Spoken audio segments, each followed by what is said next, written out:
Hey guys, welcome back to my channel. இன்னைக்கு நாம பேச போற படம் super crazy comedy right Panchathanthiram.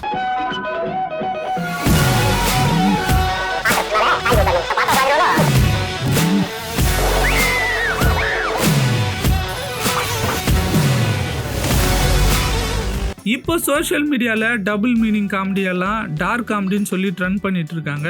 ஆனா உண்மையான மீனிங் என்னன்னா, ஒரு சீரியஸான சென்சிட்டிவான விஷயத்த காமெடியா சொன்னா அதுதான் டார்க் காமெடி. இத கமலும் கேஎஸ் ரவிக்குமாரும் 20 வருஷத்துக்கு முன்னாடியே பண்ணிருக்காங்க. 2 பேருண்டு துப்பாக்கியில் குண்டு ஏரேஸ்டஸ் 2 ஏதாச்சும் பண்ணு.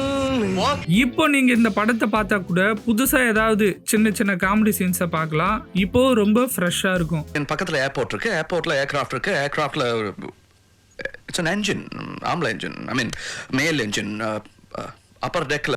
இந்த ஸ்டோரி எழுதுனது பாத்தீங்கன்னா கமல்ஹாசன் 1998ல ரிலீஸ் ஆன வெரி பேட் திங்ஸ் அப்படின்ற படத்தை வச்சுதான் இவர் இந்த கதையை எழுதியிருக்காரு. டைலாக் ரைட்டர் யாருன்னு தெரியல, கிரேசி மோகன். இவரோட டைலாக்ஸ பத்தி சொல்லவா வேணும்? ஆமா சார், நீங்க சாதாரண இருக்கலாம், நான் இருக்க முடியுமா? நான் சம்மதப்பட்டவன் சார், எனக்கு மனசு சரியில்லை சார். உங்களுக்கு வயிறு தான சரியில்லை. ஐயோ, கட்டின பொண்டாட்டி அப்படி அடிக்காதீங்க சார். கல்யாணம் பண்ணிட்டியா? பத்தாததுக்கு நாகேஷ், ஜெயராம், ஸ்ரீமன், யுகி சேது, ஊர்வசி, ரம்யா கிருஷ்ணா, தேவயானி, சிம்ரன் எல்லா டாப் குவாலிட்டி ஆக்டர்ஸ்மே இதுல சேர்ந்து நடிச்சிருக்காங்க. யுகி சேது கேரக்டருக்கு ஃபார்மன் இந்தியன் கிரிக்கெட்டர் கிருஷ்ணமாச்சாரி ஸ்ரீகாந்த் தான் ஃபர்ஸ்ட் சூஸ் பண்ணிருக்காங்க. அவர் நடிக்காம போகவே அந்த வாய்ப்பு வந்து யுகி சேதுக்கு வந்திருக்கு. ஆல்ரெடி இவருக்கு வந்து பம்மல் கே சம்பந்தம், தெனாலி இந்த படத்தெல்லாம் நடிக்க கமல்ஹாசனே கூப்பிட்டுருக்காரு. அப்போ அவரால் முடியல. ஆனா இந்த படத்துல இவர் சேர்ந்து நடிச்சிருக்காரு. என்னன்னா அது புது ப்ரோகிராம்? கான்ஃபரன்ஸ்மா போயிட்டு ஒரே நாள் திரும்பி வந்துட போறேன். வரட்டுமா? எங்க? பெங்களூர் தான், இல்லையே ஏற்காடு.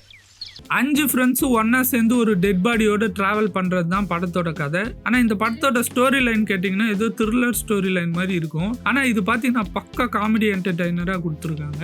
இந்த படத்துக்கு இனிஷியலி மியூசிக் டைரக்டரா ஏஆர் ரகுமான் தான் கம்போஸ் பண்ற மாதிரி பிளான். ஆனா ப்ரொடியூசர் வந்து படத்தோட பட்ஜெட்டை கம்மி பண்ணணுன்றதுனால தேவா கிட்ட போயிட்டாங்க. அவரும் ஒன்றும் சும்மா இல்ல, நல்லாவே அவரோட ஒர்க்கை சூப்பராகவே பண்ணியிருப்பாரு.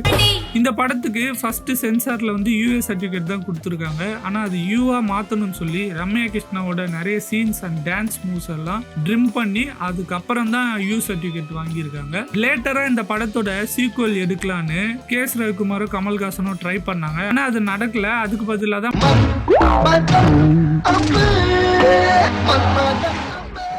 அவங்க 2 பேரும் சேர்ந்து பண்ணாங்க. அது மட்டும் இல்லாம ரீசெண்டா லோகேஷ் கனகராஜ் கூட இந்த படத்தோட சீக்வல் தான் எடுக்க ட்ரை பண்ணாரு. ஆனா அவராலுமே முடியல. அதுக்கு பதிலா அவர் விக்ரம் எடுத்துட்டாரு. ஆனா அந்த விக்ரம் படத்துக்கு வந்து ப்ரொமோஷன் வந்து பஞ்சதந்திரம் கேஸ்ட் வச்சு பண்ண வச்சாரு. இப்போ பஞ்சதந்திரம் பார்ட் 2 வந்தா எப்படி இருக்கும் அப்படின்னு நீங்க சொல்லுங்க. என்னை பொறுத்தவரை என்னதான் இப்ப பார்ட் 2 எடுத்தாலும் இந்த படம் அந்த பார்ட் 1 அளவுக்கு போகுமான்னு தெரியாது, இருக்குமான்னு தெரியாது. அதுக்கு பழைய படத்தை ரீரிலீஸ் பண்ணாலே நல்லா போகும் அப்படின்றது தான் என்னோட கருத்து. உங்களோட கருத்து என்னன்னு கமெண்ட்ல சொல்லுங்க. நெக்ஸ்ட் வீடியோல மீட் பண்ணுவோம். பாய். தெரியலடா. என்னது? ஒன்னு சர்தார்ஜி பாடி. Okay okay. என்னவா? பர்தார்ஜி சாடியா? சாடி பட்நாட்டு படவே இருக்கும். இருக்கும், லாண்டரி தானே. வாங்க நம்ம ஷார்ட் கட்ல போயிடலாம். டேய் என்னடா பண்ற? ஷார்ட் கட் நீ வாடாங்க.